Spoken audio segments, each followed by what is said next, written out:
It may seem strange to be here talking about a condition that's not a malignancy, and our patient population has chronic graft-versus-host disease. Chronic GvHD is what is the deleterious problem of having an allogeneic bone marrow transplant. 10,000 allogeneic transplants are performed. They first were started in 1968. It's a large way to manage blood cancer.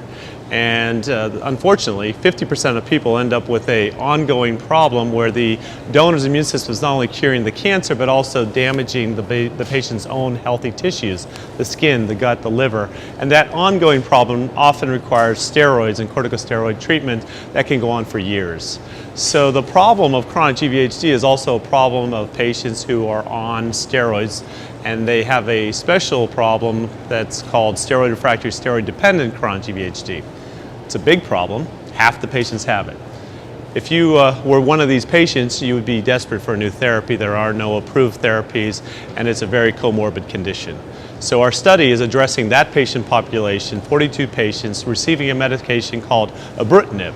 Ibrutinib, as you know, is used for the treatment of CLL mantle cell and other developing indications in hematologic malignancies. But ibrutinib also has an ability to modulate not only B cells but T cell responses through another ortholog of the Bruton tyrosine kinase molecule, BTK, called ITK.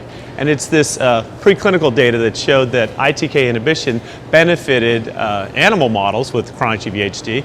And now here at ASH, we're showing how it also benefits patients who have steroid refractory, steroid dependent chronic GvHD.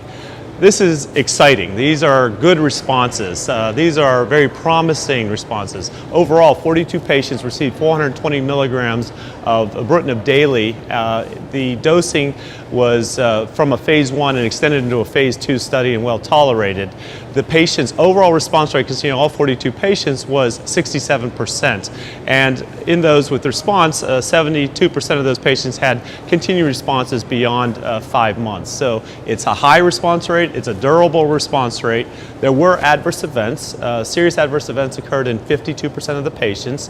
The most common adverse events were what we see with all the ITK, all the phosphotyrosine kinase inhibitors. That is problems with nausea, problems with fatigue, problems with cramping, and those were well managed, and dose reduction usually improved that situation.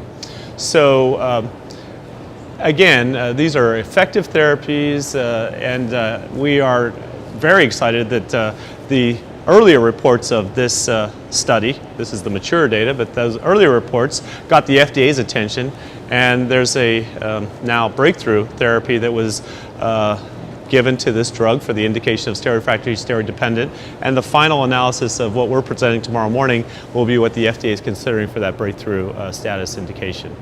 Chronic GvHD is an orphan disease. It's been already recognized as such, and so this would be the first therapy in this field. And in fact, there's very few indications of drugs in allogeneic transplant in general.